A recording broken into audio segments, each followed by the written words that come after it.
I was surprised when my mother-in-law said she didn't expect me to be able to afford such a nice place. She was happy about it and said they didn't mind moving in with us. Excuse me, I thought, I'm single now. I don't need to stay married to you. My name is Lucy. I'm 35 years old, and I'm a doctor at a women's health clinic. I live about 15 minutes from work in a nice apartment with my husband, William, and his parents. I married William 5 years ago, and he told me we would need to live with his parents. Since I'm an only child, I understood I had to take care of them, so I agreed to it. After we got married, we rented a bigger apartment and moved in with his parents. At first, his parents said, "You're busy with your job, Lucy. We'll handle the cooking and cleaning. Just focus on your work." Thanks to them, I could concentrate on my job, and I thought William would do the same. But 6 months later, everything changed. William suddenly quit his job. I was shocked and asked him why he did that. He said, "I've worked enough and want to take a break. Plus, with your earnings, we'll be fine." I was upset. "You didn't talk to me about this. What if something happens to me? You can't just quit without a plan." William said, "We have savings. We'll be okay." Then my mother-in-law chimed in. "Don't be too hard on him, Lucy. He's worked hard and deserves a break. You can't work harder to cover for him." Her words left me speechless. I had been working hard too, so I thought it was unfair for them to expect me to do even more while William took a break. That was ridiculous. William wasn't the only one struggling. My mother-in-law's expression changed when she heard me. She raised her eyebrows and said, "Lucy, you're not the only one having a hard time. While you're at work, your father-in-law and I have been taking care of the house too. We're working without any breaks. If you're going to talk like that, we'll stop doing the chores, and you can't handle everything by yourself."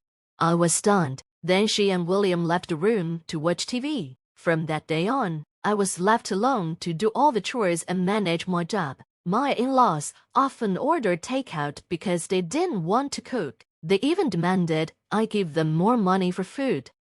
"Lucy, please leave enough money for us to eat. Do you want us to starve?" they said. When I asked them to cut down on their food expenses, my mother-in-law replied, "How cruel of you to ask us to cut back on food while we're taking care of you. I didn't know you were such a cold person. Maybe we should get a divorce." I was so fed up that I started leaving more money for them. William and my in-laws enjoyed their meals while I struggled.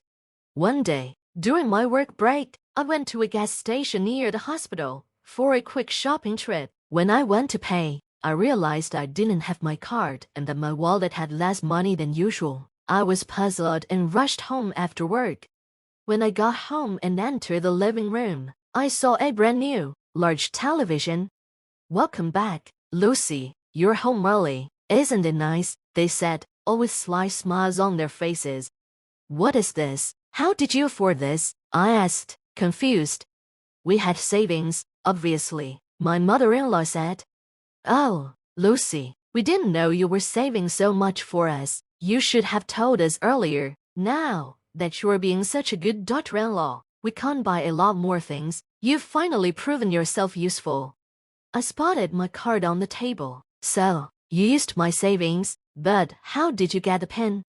"It's not hard to guess," she replied. "We're married. After all, you really do love William. You used his birthday as the pin. Honestly, I thought you didn't care about him at all, but you've proved me wrong."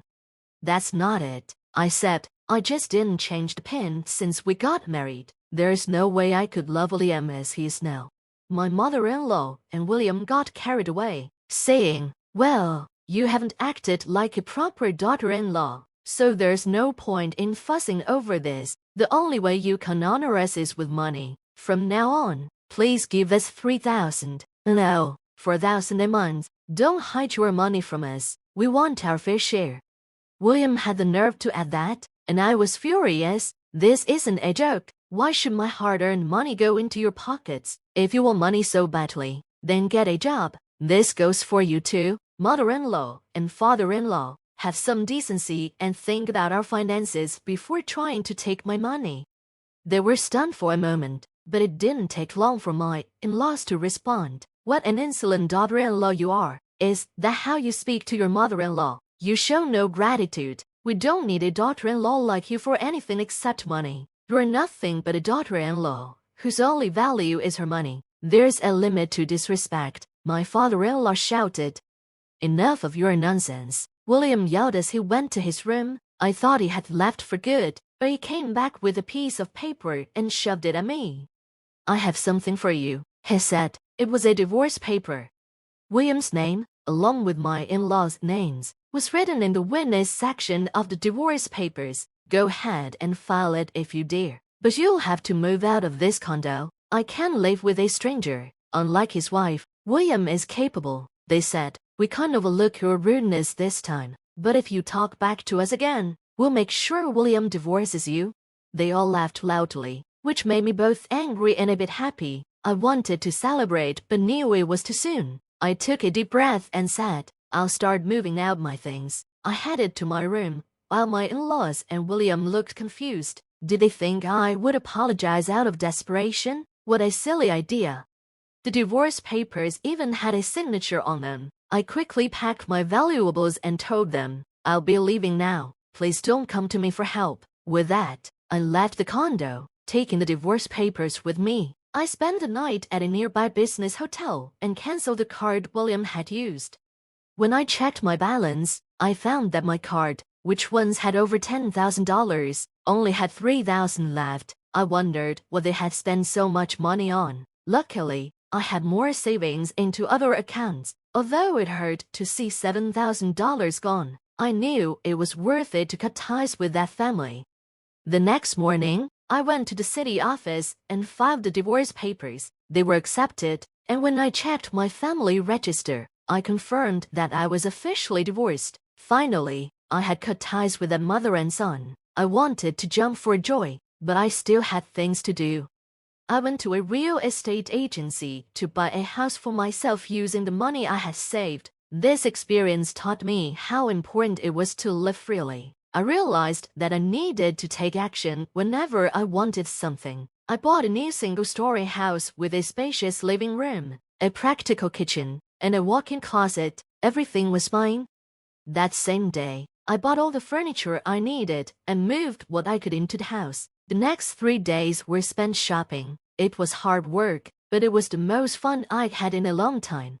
Replacing everything with new items cost a lot of money, but I thought it was a worthwhile expense for a fresh start. A few days later, around 8 p.m., my doorbell rang while I was having dinner. I wondered who could be at the door at this hour. When I checked the intercom, I saw William, my former mother-in-law, and father-in-law standing there. It felt almost nostalgic.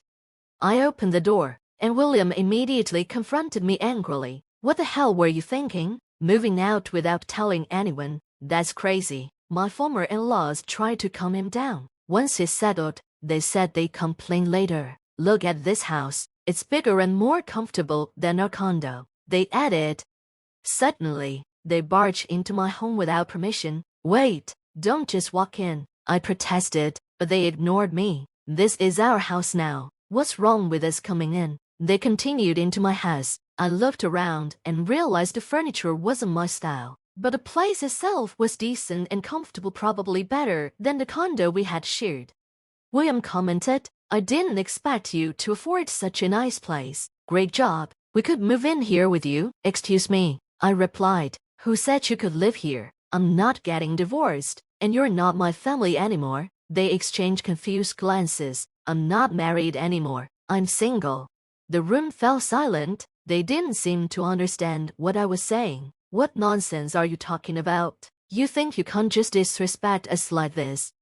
I shoved the divorce certificate into William's face. Their expressions changed when they saw it. Lucy, how dare you do this without consulting us? Do you think you'll be forgiven? Forgiven? Your names are on the divorce notice, aren't they? That means you made a decision. You told me to file it, so I did. What's the problem? The three of them fell silent, their faces red with anger. I pressed on. Either way, you kicked me out. The condo you live in is under my name, and now that we're no longer family, I've cancelled that contract. If you don't leave within a week, you'll be evicted. Their faces went from red to pale. and I couldn't help but feel a sense of satisfaction. For my final move, I picked up my phone and called the police. "Hello, I'm sorry, but 3 people have forced their way into my house. I have trespassers here. Please come quickly." The address is. I called the police, feeling satisfied. "Don't think you can't get away with this," William shouted. "I can't believe you would call the police on your own family. How disrespectful." They all laughed, each muttering their last insults.